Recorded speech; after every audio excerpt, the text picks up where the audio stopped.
I love movies that are about the Roman Empire, and in those movies, these guys seem invincible. They have the coolest armor, the best weapons, and the manliest looking heroes. Russell Crowe in Gladiator is what I think about when I think about what it means to be a man. But the Empire fell, and what really confused me as to how this happened. In the movies, they're invincible, so how did they fall? Well, two ways. The official end of the Empire was caused from invaders from Germany. But those guys never would have had a chance if it wasn't for two plagues of smallpox.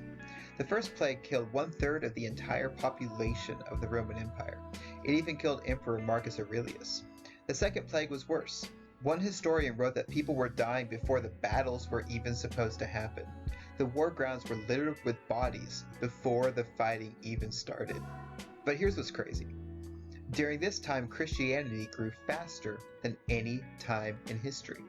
A bishop wrote this: "Although this mortality has contributed nothing else, it has especially accomplished this for Christians and servants of God, that we have begun gladly to seek martyrdom or death, while we are learning not to fear death. Our brothers who have been freed from this world should not be mourned, since we know that they are not lost but sent before, that in departing they lead the way." Christians were blowing people's minds because they did two things. First, they weren't afraid of death. Second, they helped the sick. Look at what Roman Emperor Julian wrote about the Christians. He said, "I think that when the poor happen to be neglected and overlooked by our priests, the caring Galileans," that's the Christians, "observed this and devoted themselves to benevolence. The Galileans support not only their poor, but ours as well. Everyone can see that our poor lack aid from us." Julian is saying that the Christians were able to take care of everyone, regardless of their religion. And the Roman religion? They weren't doing a good job at all. People who aren't afraid of death. People who care about others. People like this prove that God exists.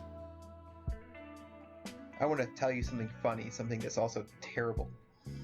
The most famous doctor in the world, Galen, he had a different response. He wasn't Christian. What did he do? He bought a house in the countryside and stayed there till everything was over, till all the sick people died, till everyone recovered.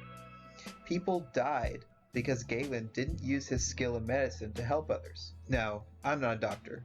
There's a reason that I'm not helping test people and give shots and so on. That's not how I've been blessed. That's not my talents.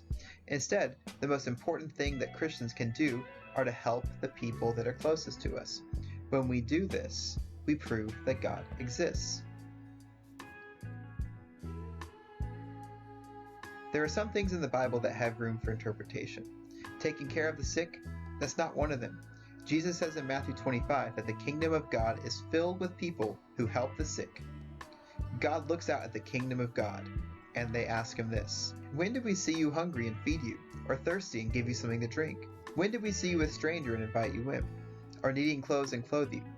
When did we see you sick, or in prison and go to visit you?" The king will reply, "Truly I tell you, whatever you did for one of the least of these brothers and sisters of mine, you did for me." All of us have different ways that we can help during this time. All of us have different skills, talents, or resources.